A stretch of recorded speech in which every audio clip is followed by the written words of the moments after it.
Olá de novo, bem-vindos à terceira parte da nossa aula sobre estruturação populacional aplicada à genética para conservação.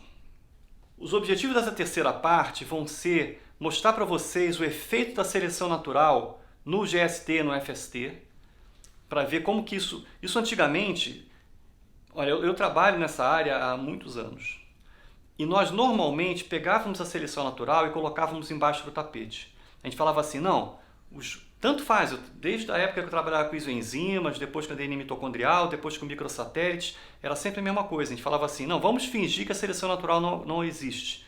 Então a gente assumia que os genes que a gente usava eram neutros. De uma maneira geral estava certo, porque a maior parte das mutações que a gente observava na sequenciamento de DNA eram de terceira posição de códon, que é mais ou menos neutra, não totalmente. Alozimas também, a maior parte delas, apesar das enzimas terem um efeito importante, a maior parte das mutações eram substituições de aminoácidos que não mudavam a função da enzima. Então, microsatélites em geral são neutros. Então, estava razoável. O problema é que, se por um lado você trabalhar com genes neutros é um negócio super legal, porque você pode usar todo aquele arcabouço da genética de populações desenvolvido especialmente pelo C.O. Wright, você falar em equilíbrio migração-deriva, equilíbrio mutação-deriva, todos aqueles negócios. Por outro lado, você está perdendo talvez a coisa mais importante, que é aquilo que é selecionado. Então, graças às técnicas de genômica, a gente agora começa a poder olhar legal para a seleção natural. Não é mais, eu quero ver se tem seleção nesse gene. E aí é um trabalhão, você tem que fazer experimentos de Common Garden, né? Fazer experimentos que você separa os organismos e seleção sem ser. Agora não. Agora eu olho o genoma todo e eu procuro os sinais de seleção que estão acontecendo aí. Vocês viram no módulo passado como isso foi feito no esganagato, procurando sinais de diferenciação entre populações de água doce e salgada e vendo se ali tem algum sinal que pode ser atribuído à seleção natural. Isso é muito legal. Então, esse módulo de hoje a gente vai falar sobre isso. Como que eu associo seleção natural com diferenciação por FST ou GST? Depois que eu falar sobre isso, a gente vai tentar... Eu vou mostrar como isso pode ser aplicado no caso do esganagato, de novo, que é um negócio super legal. Depois que saiu o trabalho separando as populações e mostrando que tinha adaptação, saiu um outro mostrando como que isso podia afetar a conservação do esganagato. E, finalmente, eu vou falar sobre ESU. Como que foi que surgiu o termo ESU, como que ele evoluiu e por que agora a gente vai poder finalmente usar ESU no seu sentido original, porque o ESU foi criada pelos ecólogos, mas como era muito difícil de aplicar para os ecólogos, ela foi mais ou menos sequestrada pelos geneticistas. Só que ao ser sequestrada pelos geneticistas, eles aproveitaram e transformaram um pouquinho o que queria dizer ESU. E agora, finalmente, a gente vai poder se encontrar, geneticistas e ecólogos, vamos poder nos encontrar de novo numa definição legal de ESU. Então vamos lá. Vamos imaginar uma população palmítica com um loco com dois alelos, o alelo amarelo e o alelo azul. Amarelo e azul são codominantes, ou seja, os heterozigotos vão ser verdes. Imaginemos que ela comece, como eu disse, palmítica, com a frequência de amarelo de 58%, mais ou menos, e o azul 42%. Bom, digamos que no início acontece uma separação da população em duas. A partir disso, elas vão ser duas populações que no início vão ter as mesmas frequências dos alelos azul e amarelo, podem até ter um pouquinho de diferença por conta de efeito fundador, mas nesse caso aqui vamos começar as duas com exatamente a mesma frequência. O que vai acontecer com elas ao longo do tempo? A teoria da genética de populações diz que populações que estão evoluindo independentemente vão se diferenciar, porque elas vão estar sofrendo forças evolutivas independentemente uma da outra, sem poder passar o resultado dessa força evolutiva para o outro lado. Então, vamos ver qual é o resultado de três tipos de força evolutiva. Vamos começar com a tradicional, que é deriva gênica mais endocruzamento. Nesse caso, o que vai acontecer é que, por cruzamentos ao acaso, pode acontecer, por exemplo, o que aconteceu aqui na população 1, o alelo amarelo aumentou um pouco de frequência, na população 2 ficou mais ou menos igual, diminuiu um pouco. o que causou um GST de 0,015. Ou seja, a variabilidade total da população, 1,5% dela pode ser explicada agora pelo fato do animal ser da população 1 ou da população 2. Um GST de 0,015 normalmente é interpretado como um GST baixo. Mas se deixasse as populações divergindo muito mais tempo, obviamente o GST ia ficar cada vez maior. Agora vamos imaginar um outro caso. Vamos começar de novo com duas populações com a mesma frequência gênica, só que agora eu vou colocar uma seleção natural estabilizadora. A estabilizadora ela vai favorecer o mesmo alelo nos dois lados, por exemplo, o alelo azul. Nesse caso, depois de uma geração, vai começar a aumentar a frequência de azul nas duas populações, mais um tempo, aumentou mais ainda, e agora o GST é de 0,004, ou seja, as duas populações evoluíram muito, porque o alelo amarelo diminuiu pra caramba, agora o amarelo está 0,269 na 1 e 231 na 2, mas o GST ficou mais baixo ainda. Ou seja, se eu olhasse só o GST e eu não soubesse de que havia seleção, eu podia dizer que as populações ou tinham um fluxo gênico entre si ou estavam divergentes há muito pouco tempo, quando na verdade não é o que aconteceu. O que aconteceu foi que houve seleção natural estabilizadora para o mesmo alelo. Um outro caso, que seria agora o contrário, é quando há seleção natural divergente. Nesse caso, um alelo é favorecido numa população, por exemplo, o azul na 1 e o amarelo na 2. O que vai acontecer? Começando com as duas iguais, depois de um tempo, vai aumentar a frequência do azul na 1 e a do amarelo na 2, um pouquinho mais de tempo. E agora eu tenho a frequência do amarelo na 1 só de 27%, enquanto que na 2 subiu para 77%. Isso é uma grande diferenciação e isso vai fazer com que o GST fique muito, muito alto. Nesse caso, se eu observasse um GST alto assim e não soubesse que era por seleção, eu poderia dizer que essas populações estavam isoladas há muito mais tempo do que elas estão. Porque todos os modelos que levam em conta quanto tempo está divergente ou quanto fluxo gênico tem, foram desenhados para alelos neutros, ou seja, alelos em que a seleção natural atua igualmente entre todos eles, não há uma diferença de um alelo para o outro. Mas nesse caso, como há seleção natural, o GST fica super alto. Agora vamos imaginar que seja uma seleção natural balanceada, ou seja, uma seleção que favorece os heterozigotos. Nesse caso, o verde. O que vai acontecer? Bom, a seleção natural vai favorecer os verdes, só que quando os verdes se reproduzem, como eles são heterozigotos, eles vão gerar azuis e vão gerar amarelos também. Então, ao longo do tempo, o que vai acontecer é que vai atingir um equilíbrio com as frequências dos dois genes iguais, 0,5. Nesse caso, o FST, repara, as duas populações ficaram iguais, então o FST ou GST vai ser 0. Agora, o curioso aqui é que vai ser 0, mas a heterozigosidade vai ser super alta, porque, obviamente, eu estava favorecendo os heterozigotos, acabou que a heterozigosidade fica sendo alta. Se eu olhasse isso sem saber que era seleção natural, eu ia dizer que a população era panmítica, ou que tinha alto fluxo gênico, ou que ela não tinha tido tempo para se diferenciar, quando na verdade não foi isso. O que aconteceu foi que houve seleção balanceada. Então, resumindo nossos resultados, quando eu eu evoluo as populações por deriva e endocruzamento, o GST fica mais ou menos baixo, mas quando é seleção natural estabilizadora, ele fica menor ainda. Com a divergente, o FST, o GST, fica muito, muito alto, porque foi um alelo diferente para cada população, e com a balanceada é 0. O GST não é nenhuma coisa. As heterozigosidades são mais baixas em deriva e endocruzamento, também baixa na estabilizadora, mais baixa na divergente e muito alta na balanceada.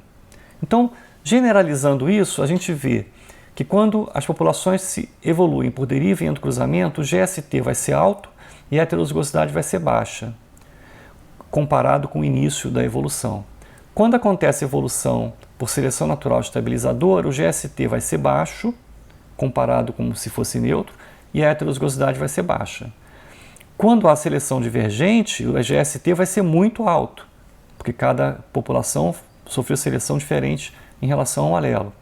E a heterozigosidade vai ser baixa, porque a natural divergente é um tipo de direcional, e a direcional sempre diminui a heterozigosidade. Quando for balanceada, o GST vai ser muito baixo, vai chegar a zero, mas a heterozigosidade vai ser alta. Ela vai ficar o mais alto que pode ser.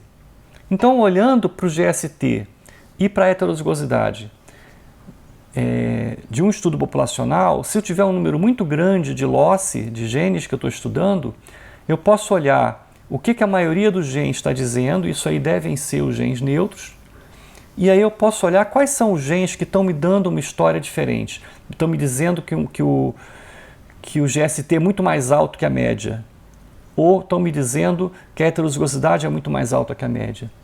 Então, olhando para o GST e para a heterozigosidade, eu posso ter uma ideia de que genes estão sob efeito da seleção natural. Isso é bem legal, né? Então vamos voltar agora naquele caso dos esganagatos. Vocês lembram?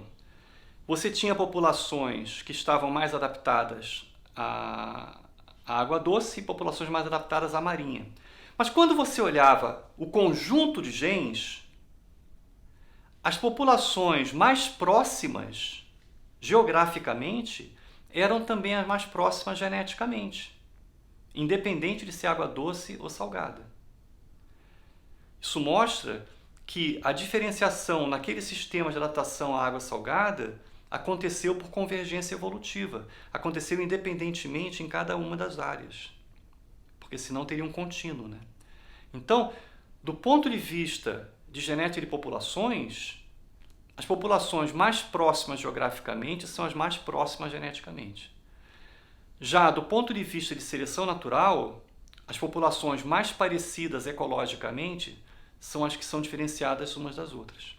Então, vamos fazer um exercício. Os autores desse trabalho fizeram um exercício assim. Digamos que a população marinha do norte tivesse ameaçada e tivesse que fazer um resgate genético. Digamos que eu tivesse que fazer uma translocação de indivíduos para tentar resgatar aquela população. Em geral, as translocações são feitas com organismos geneticamente mais parecidos. Se eu tivesse usado uma análise usando só genes neutros, por exemplo, microsatélites, ou só os SNPs neutros do meu RADseq, qual seria a população que eu usaria para recolonizar aquela baía no norte da distribuição? Vocês veem que a população de leve, naquele lugar de coleta, no norte, a mais próxima nos genes neutros é uma que está pertinho dela geograficamente. Então, se eu tivesse usado os genes neutros, eu falaria, para colonizar leve, você usa a população de Ose, que está aqui do lado, leva os peixinhos para lá. Agora, se eu for usar a ecologia, a população mais próxima de leve é a população de HKI, a população que está lá embaixo, no Mar Báltico. Então, olha só, se eu translocar a população que está geneticamente mais próxima dos genes neutros, pode ser que eu transloque esses indivíduos e vou perder aquela adaptação que os outros já tinham para o ambiente marinho e vai ser um fracasso a minha translocação. Então, por conta de eu saber que existe essa diferenciação genética, eu vou translocar do marinho. Você pode falar para mim, Solé, mas um ecólogo já diria isso. É possível, um ecólogo já diria que o mais importante é a adaptação a ambiente salgado. Mas um geneticista que estivesse usando os dados neutros ia errar e talvez acabasse tendo um peso maior na decisão, ia ser feita uma translocação da população mais próxima, que era dulcícola, e ia ter sido um desastre. Nesse caso, é uma coisa mais óbvia, né? A adaptação à salinidade, lugar salgado e lugar doce. Mas imagina quantos outros lugares têm adaptações que a gente nem conhece. Por quê? O bicho está no mar ou está num lago, parece uma coisa óbvia. Mas será que ele está numa parte mais alta ou mais baixa de uma montanha? É tão óbvio? Será que ele está num tipo de rio ou um outro tipo de rio? É tão óbvio? Vocês viram no caso de Ganagato que o que acabava fazendo a diferenciação entre eles era uma coisa que o pessoal não estava nem considerando, que era a ressurgência que estava acontecendo ali com o aumento de turbidez. Então, repara, agora que a gente pode começar a olhar para os genes selecionados, a gente pode começar a pensar em, se for fazer uma translocação, usar organismos que são ecologicamente mais relacionados, comprovadamente pela genética. E aí vem, será que finalmente nós vamos poder resgatar o conceito de ESU? EZU foi descrita por Ryder em 1986. Ryder era um ecólogo e significava Evolutionarily Significant Unit. Só que, como que você sabe que uma unidade é evolutivamente significativa? Os ecólogos tinham dificuldade em lidar com isso. Como que você define o que é significativo evolutivamente? Então, apesar de ter sido criada por um ecólogo, o conceito de EZU meio que foi abandonado pelos ecólogos. Só que aí os geneticistas começaram a usar. Porque a genética que a gente usava era, nesses anos 90, era a genética de genes neutros. Então como que eu sei que uma coisa é evolutivamente significativa quando eu trabalho com genes neutros? Não dá para saber. Então os geneticistas deram uma mudadazinha. Falaram que EZU, ao invés de ser evolutionarily significant, é evolutionary significant. Ou seja, em vez de unidades evolutivamente significativas, agora era unidades evolutivas significativas. E uma unidade evolutiva significativa eu faço tranquilo com genética. Uma unidade evolutiva significativa é uma população muito diferenciada. Se ela for pouco diferenciada, eu chamo de unidade de manejo, MU. Se ela for muito diferenciada, eu chamo de EZU. Mas é diferenciada em quê? Em marcadores neutros, em microsatélites, região mitocondrial. É o que o pessoal usava. Então, os geneticistas gostaram da ideia de EZU, mas foram forçados a corrompê-la, digamos, para uma outra coisa, que era unidade evolutiva significativa. Agora, veja bem, o exemplo que eu mostrei para vocês do esganagato mostra que eu agora posso falar em unidade evolutivamente significativa. Que aqueles peixes do mar eram uma unidade evolutivamente significativa. E os peixes da água doce eram outra unidade evolutivamente significativa. E isso é muito legal. Então agora, graças às abordagens de NGS, eu posso finalmente olhar para as populações no que realmente importa para a adaptação delas. Eu posso começar a falar em unidades evolutivamente significativas. Eu acredito que é isso que vai acontecer nos próximos anos na genética para conservação populacional. A gente vai começar a trabalhar cada vez mais com as unidades evolutivamente significativas. Então, resumindo, genética de populações na estruturação populacional é muito importante para a conservação. Eu acho que os exemplos que eu dei para vocês mostram bem isso. As abordagens principais usadas são o emprego de índices de fixação, como FST e GST. Apesar de suas limitações, eles continuam sendo muito úteis para mostrar quanto diferenciadas as populações estão. Mas a gente não pode esquecer daquele problema do equilíbrio Wright-Fisher. E as abordagens de atribuição, como o MCMC. Tanto o FST como o MCMC podem ser usados com marcadores neutros, aloenzimas, microsatélites, como com marcadores selecionados. Agora, para poder ver os marcadores selecionados, a abordagem melhor é o NGS, é usar a genômica. E a abordagem que nesse momento tem mais sido usada para esse tipo de trabalho é o RADseq. Espero que vocês tenham gostado dessas aulas e, bom, cuidem-se e até a próxima.